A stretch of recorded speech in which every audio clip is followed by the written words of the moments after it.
Buenos dias, it's Kai Pacho with the weekly Pele report, and this one is for Wednesday, June 3rd of 2020. Moon just left Scorpio, jumped into Sagittarius. She's going to be moving along in that Sagittarius until what? The full moon. The lunar eclipse is on Friday, 15 degrees, 34 minutes of Sagittarius to Gemini. And not just a lunar eclipse. If that's not enough, it's like a super full moon going on. Okay, we've also got the sun conjunct Venus. Venus and the sun. She is in the underworld as far as she's going. Right? And that conjunction is happening today. And I'm going to be talking quite a bit about that, Venus in the underworld. I have a whole meditation of Venus in the underworld, and we can feel that she is definitely in the underworld going on. Okay, we're going to just have that, on Friday also, but all through the week pretty much, that Mercury is in square to Chiron. So, it went into Cancer. Chiron is in Aries. We've got that square going on with Mercury, Chiron. And another more what I want to be talking about with all the chaos that is just blowing up right now. Sun square Mars. And that's been going on. Venus square Mars, Sun square Mars. That's been happening. It is happening. And it is exact on Saturday. By then, the moon has moved into Capricorn. Right? And on Sunday and Monday, the moon comes around to conjunct with Pluto, Jupiter, and Saturn. So, it's a moon in Capricorn weekend. Okay? And it's going to be, of course, that is in opposition to Mercury. And, yeah, we're going to talk a little bit about that. Mars is, closing in on Neptune over there in Pisces, and I'll be talking about that a little bit. And yeah, things are getting pretty crazy. They're going to stay crazy. They're going to even get more crazy as, after the lunar eclipse. Obviously, we have a total solar eclipse coming along on the 21st. Venus doesn't go direct until the 25th. And Mars doesn't get out of Pisces until the 29th. So this whole month of June, is going to give us a lot to ponder, feel, think, and act upon. So let me talk about it. All right, everybody. I have a crown of bananas today. I need to get going on this freaking report before it starts raining. And Love Rain Oh Me, Quadrophenia. I was listening to it actually after the report last week. Some of you mentioned that you remembered that, and it was one of your favorite albums. Whoa! Good to know I'm not alone out there. Anyway, there's so much going on. I apologize for the sound. Last week, and a number of you said, oh, the sound cut out right as you were reading about the Dutch children, and what did that say? And I wanted, so I'm going to go back a little bit. Yesterday, actually, it was Tuesday, that Venus was exactly square Mars. Venus is retrograde, coming back to the sun. Sun is catching up to Venus. Boom, they come together exactly today. Sun keeps moving on and squares Mars tomorrow, and Venus keeps going backwards away from that square. But when she goes direct, she's going to come back and square him again, baby. So it ain't over.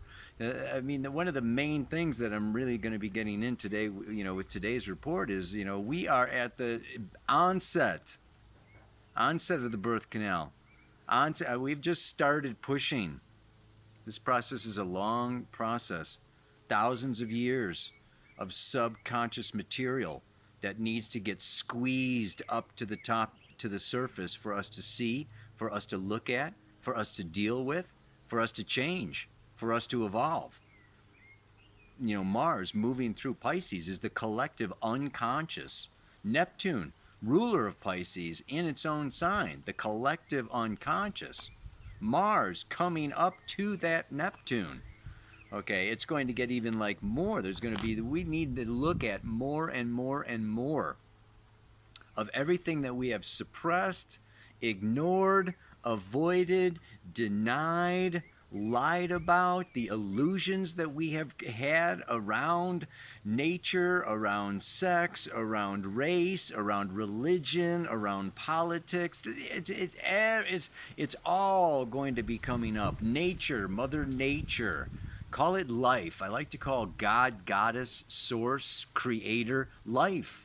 Life is my teacher. Life is my master. I serve life. Life created me. Life, it's really, life is teaching us some lessons here, and we can either learn the lessons and emerge out of this new birth canal, okay, into a new age, into a age of light, of enlightenment. I mean, there's great potential there. This could be looked at as an initiation, okay, into an enlightened society, an enlightened planet, an enlightened reality. But it's not a given. It's not in the stars. Astrology is not going to say what we do with our choices, what we do with our free will, how we interact together, how we deal with all of our shadow stuff. No guarantees, no givens. It can also just go down in flames. And extinction. We can go extinct. We can, just like wipe ourselves out. So we are on this threshold. Like I said, this is a year of great transformation through death and resurrection. Hopefully there's a resurrection. It's going to be more, like I say, in a number of years. But I just, started cooking right in there, and I wanted to, just get this a little bit over with, right? So Venus was square Mars, and that was Venus at the 15th degree of Gemini, and there's a progression here. This is all Gemini. I'm going to talk more about that, but two Dutch children talking to each other, exchanging their knowledge. The need to clarify one's experiences through actual contact with like-minded souls. Not so easy with social distancing, but transcendent experiences and supernormal faculties must be tested and clarified through the use of normal and collectively tested means of communication, which may mean through scientific procedures. The Dutch children seem to have been introduced by the subconscious mind of the psychic, of the symbol, because of an association with neatness and the open spirit of discussion which has prevailed in Holland. They are children because the new experiences are still very fresh and require certification. This demands a clean and open mind, eager to test what is experienced in an exchange of views with one's peers. And then today, that Sun-Venus conjunction is at the 14th degree. The Sabian symbol is the bridging physical space and social distinctions. Two people communicate telepathically. The capacity to transcend the limitations of bodily existence. In order to function in the world of material entities, we need to focus the energies of life in a limited organism and an ego mind that is formed by the pressures of a particular culture and family social background. Yet a time comes when the individual can transcend the limiting boundaries of culture, race, religion, and ego. An effort should then be made to enter a realm of consciousness in which the communication from mind to mind can take a more direct form, because the minds then operate within the one mind of humanity. The one mind of humanity. And I talked about the one body of humanity in last week's report. And we just want to really look at ourselves. And this is where we get into the yin and the yang, the masculine and the feminine. The masculine yang energy is out, extrovert, conquer, dominate the external, physical, material, financial worlds, and yeah, and seek power, okay, through all of this. And the feminine, in the yin yang, it's the white and the black, right? The black, the dark, the inner, the feeling, the emotion, okay, the energy within that leads to an opening.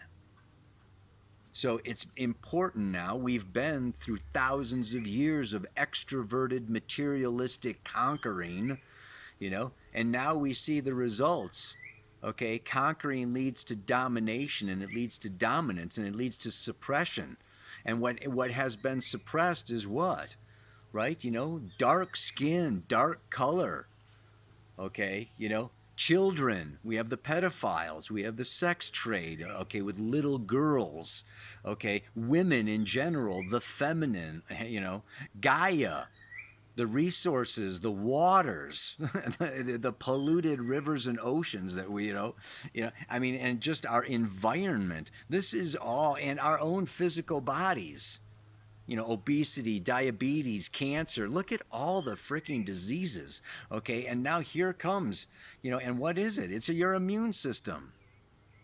Viruses, viruses are actually, okay, agents of evolution. They alter the DNA.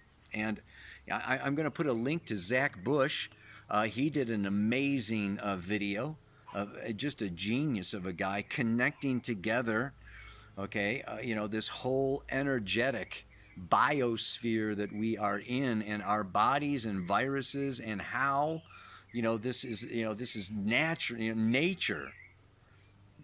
We need to embrace nature, live in nature, accept nature, and part of nature is even death.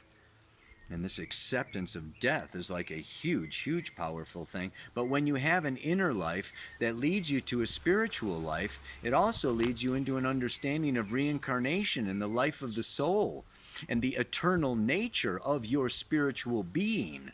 And then the fear of death is reduced as you are not identified with the temporary physical ego consciousness that comes with the physical material body when the soul enters the third dimension of time, space, and matter.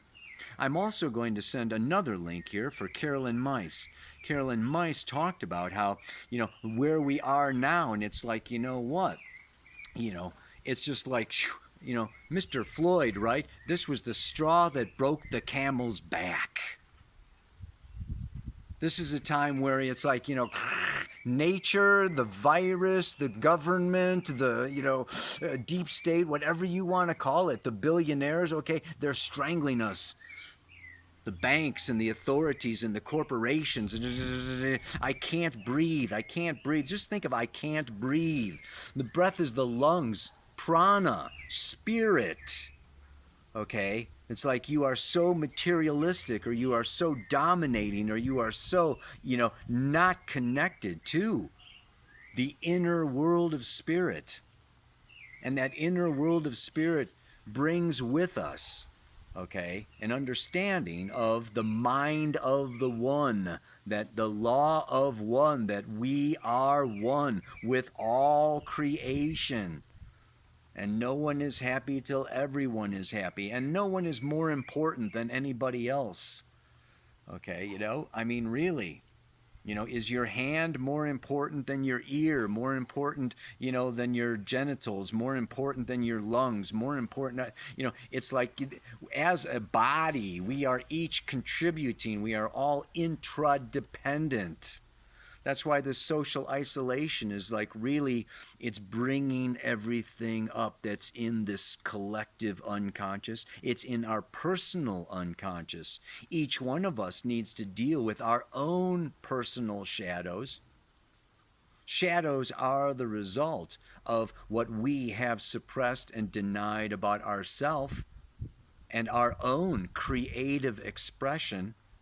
And some of that creative expression has been denied us by the socio-cultural religious conditioning that we have been born into. We've been born into this time.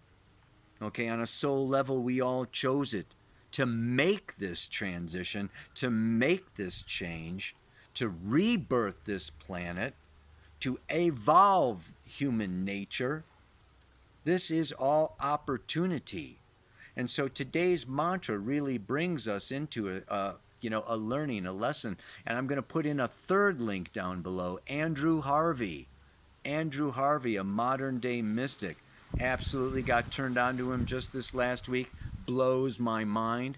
There's a link on there, and if you subscribe, you can get his free audio book called Hope. And this guy is another mind-boggling, blowing individual that talks about compassion and forgiveness, having to do with hope, right? And Carolyn Mice is talking about prayer, which has to do with hope, and this whole connection with developing an inner life, a meditative life. Venus is retrograde. She has descended down into the underworld.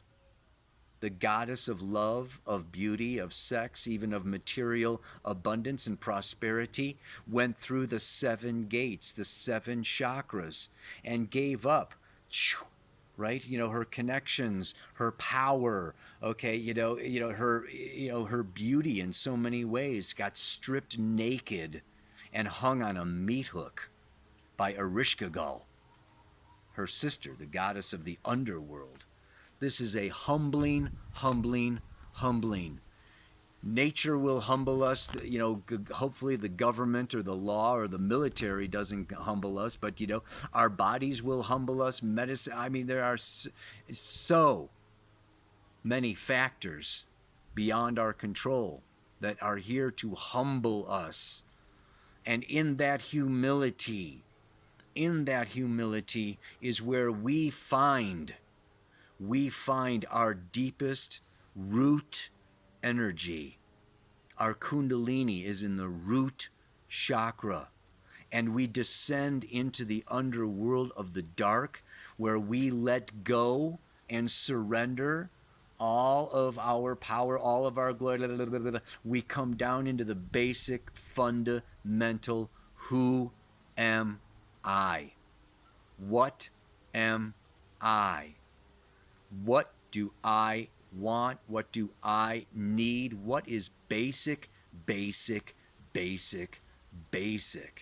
And then we build upon these basic truths. All the falsehood is getting ripped away. Okay, the source of the virus, the cure for the virus, the global warming and all the, and it's just like, there are individual egos taking advantage of, there's global warming, so there's people that want to make money on it. Does that mean global warming's not happening because, some people want to make money on it? No. Some people want to loot. Okay, there's there's basically demonstrations, and people want to take advantage of the demonstrations and rip off Target. Okay, does that mean that the demonstration is invalid? No. You see what I'm saying? There are opportunists. Okay, self-oriented, narcissistic egotists that want to take advantage of any opportunity to advance their own agenda.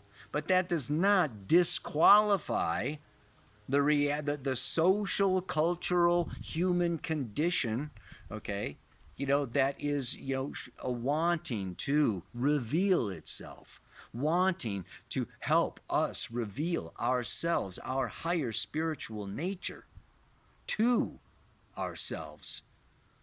Gemini is about learning.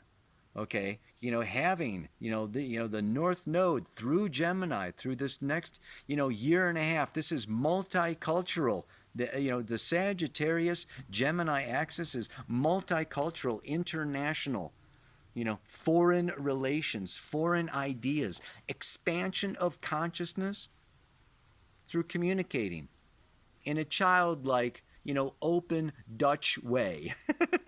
It's great, just Gemini is kind of the eternal youth, and it is this this movement that happens as a result of, okay, sharing, communicating with like-minded souls of different origins, of different backgrounds, different religions, different colors, different, financial status, different. Gemini is, it's just like it's going to learn something from anybody. Gemini will learn something from everybody. Yeah? They talk to anybody and everybody, and they get something out of it. But what I want to close, with this whole kind of situation is going back to last week. Again, Osho talked about, sex, love, compassion. Compassion as being the highest vibration that we can achieve as human beings. And part of that compassion is forgiveness. And it starts with myself. I have to forgive myself for being human, for having urges and, desires and, and when they get bottled up or thwarted, anger or violent or whatever, I have to, so, what we direct towards ourself, then we can direct towards other people.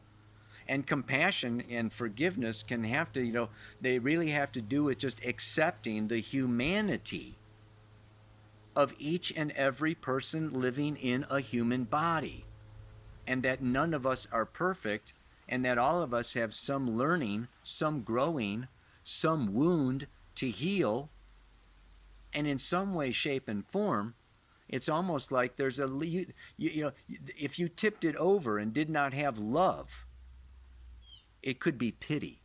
It could be pity. You could just feel sorry, okay?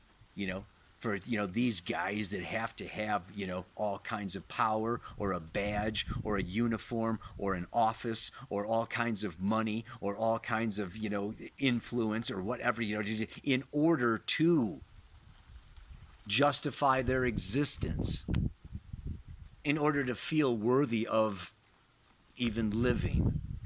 You could say that, it's an overcompensation for a weakness and a wound of feeling totally impotent, totally weak, totally, unable to create or unable to love. So I reach out for, the money or the porn or the badge or the whatever. I reach out for these things, because inside I am in massive turmoil and angry at myself. So it's, we want to take that, what could be pity, and we want to elevate it by recognizing, oh my goodness, I have qualities of inadequacy. I have, anger in me. I have lust. I have I have all these kind of, lower vibrational, negative emotions. We live in a polarized reality. The twins, Castor and Pollux. Yeah, one is heavenly and divine and the other is earthly. I talked about, Castor and Pollux. I think it was in the Pele report 3 weeks ago, right? And Helen and Clytemnestra, right? So, there's also, the quaternity. I'm not going to get into that today. I want to just kind of wrap it up here, with the mantra and just say, really, instead of death and destruction, creating further division, it can ignite compassion, forgiveness, and resurrection.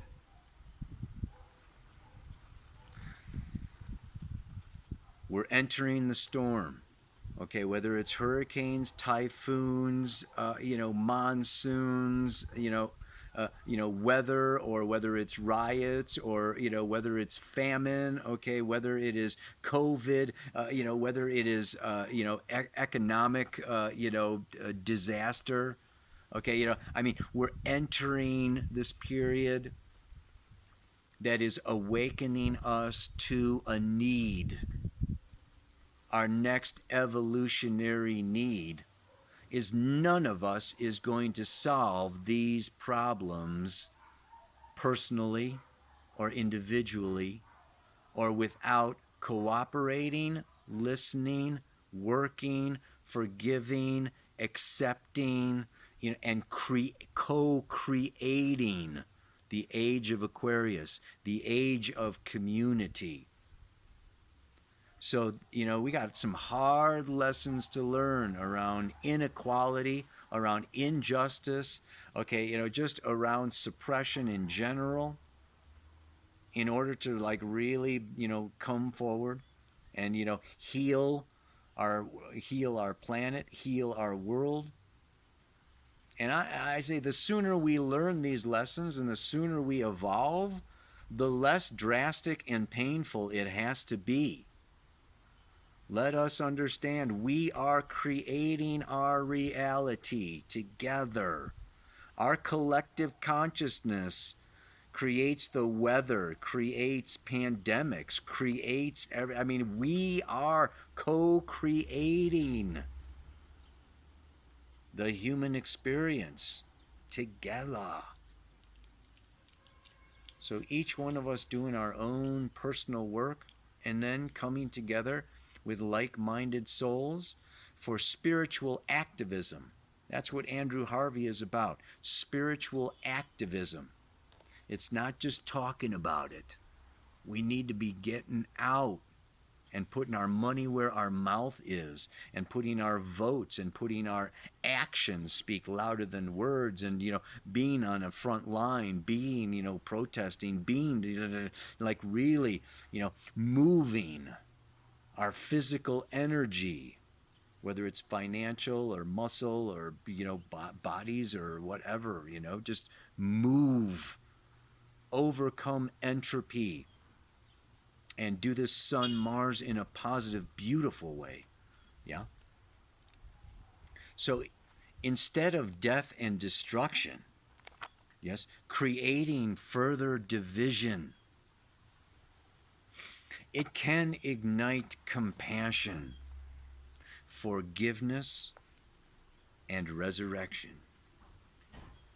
May we all resurrect after this death and destruction releases the chains and ties that bind. Namaste. Aloha. So much love.